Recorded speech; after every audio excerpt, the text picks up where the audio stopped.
You know, I've always wondered whether BuzzFeed were the cause of the AIDS epidemic in the 80s. This article hasn't helped me think otherwise. This article, How YouTube Serves as the Content Engine of the Internet's Dark Side, is an article calling out the right wing of YouTube because, of course, the only acceptable political opinion to have under the tyranny of Lord, Queen and Saviour BuzzFeed is one of leftist view. I reckon you'll be seeing quite a bit of this article over the next few days from content creators like myself. This article is like loose dog shit. It's shit, and it's hard to pick it all up without leaving bits behind accidentally, so be aware that I won't be able to tackle every point in this article.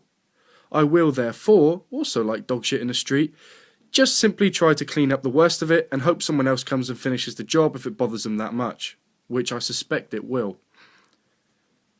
This article starts off talking about David Seaman, which in itself is a pretty unfortunate name, demonstrated by the article itself. The videos, which tend to run about 8 to 15 minutes, typically consist of Seaman, a young brown-haired man with glasses and a short beard, directly speaking into a camera. Oh, grow up, Joe, mate. You obviously only put that description of David in there so you could put a comment directly after the word semen, so it sounded like you were saying his videos typically consist of semen.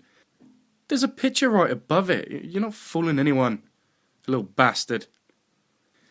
In the aftermath of the 2016 presidential election, the major social media platforms, most noticeably Twitter, Facebook and Reddit, have been forced to undergo painful, often public reckonings on the role they play in spreading bad information.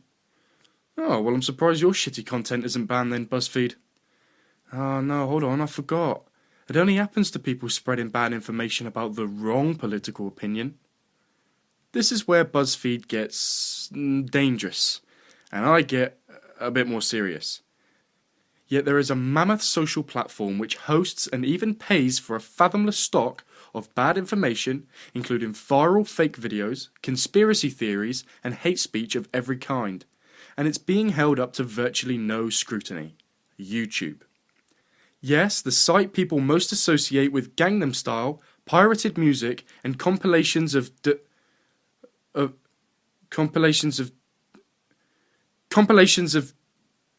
dogs sneezing is also the central content engine for the unruliest segments of the ascendant right-wing internet, and sometimes its enabler. The specific names Joseph calls out are Alex Jones, Michael Cernovich, Seaman,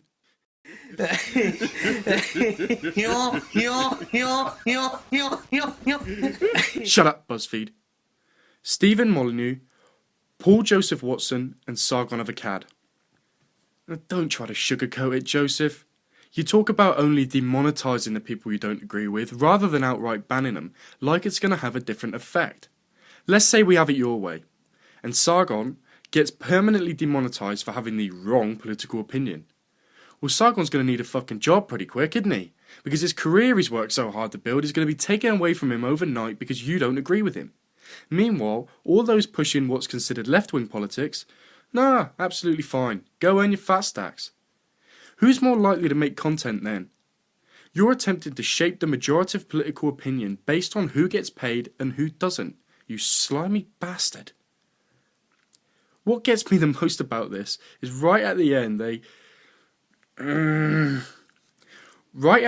bring up PewDiePie and talk about it like what happened to him wasn't enough.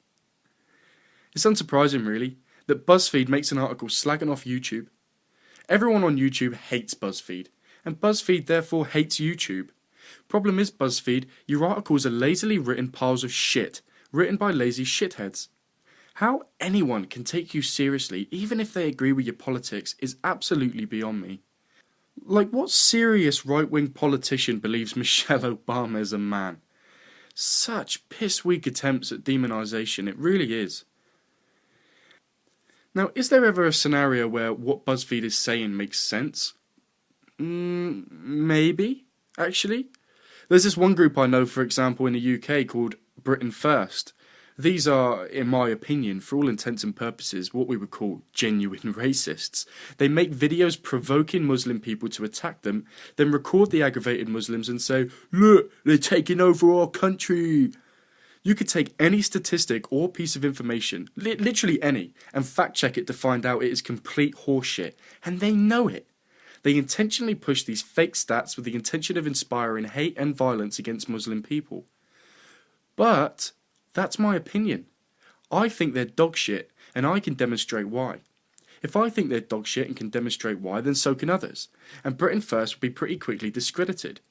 And if we're going to demonetise them for consistently pushing fake information, then I hope you've got your left-wing buttocks clenched as well, BuzzFeed, because you've been known to publish a pile of shit or two as well, haven't you? In any case, they should be demonetised is a weak and lazy argument, typical of BuzzFeed. This bellshine Mr. Joseph has given no thought of where we draw the line, and in fact has completely blurred the line himself. In his article he mentions Alex Jones, Sargon of Akkad and PewDiePie in the same context.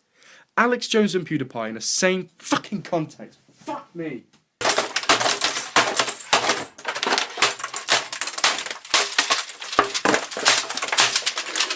So Joe, instead of popping off your mouth about all the people that should be demonetised because you disagree with them, how about you critically consider a meaningful method for once and for all differentiating hate speech and criticism, and put it forward to YouTube and the YouTube content creators?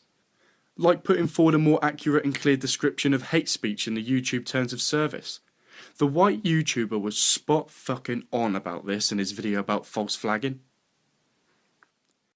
The community guidelines are completely subjective. You cannot have guidelines that can go, oh, well, this technically can be bullying, or this technically can be harassment. No, either it is or it isn't. It is not, well, this kind of falls under our guideline and policy. That's dumb. In closing, let's not trust a word BuzzFeed says until they can demonstrate some integrity.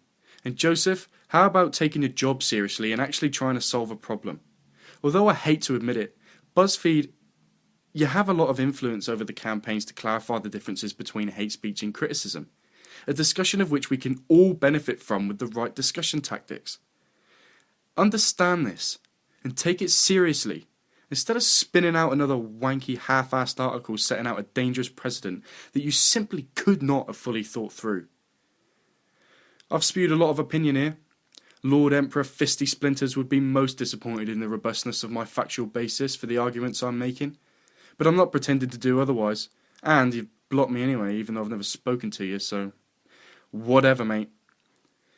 Let me know your opinions in the comments. Am I being daft? Do you think I'm missing the point? Am I not being outraged enough? Let me know, you sexy bastards. While I'm here as well, I might as well let you know that I am actually on Twitter, trash_alert. I only tell you because I've been feeling kind of lonely on there. When Fisti blocked me earlier, I could have really used your emotional support. Also, my new computer just arrived in the post, so hopefully the quality of my content will be increasing soon as well. Seeing as I've had such a good response from you so far, I think it's only fair to increase the quality of my content and continue to try and be a better content creator. And it's had absolutely nothing to do with the fact that I've always wanted a gaming PC. Nothing at all. Promise.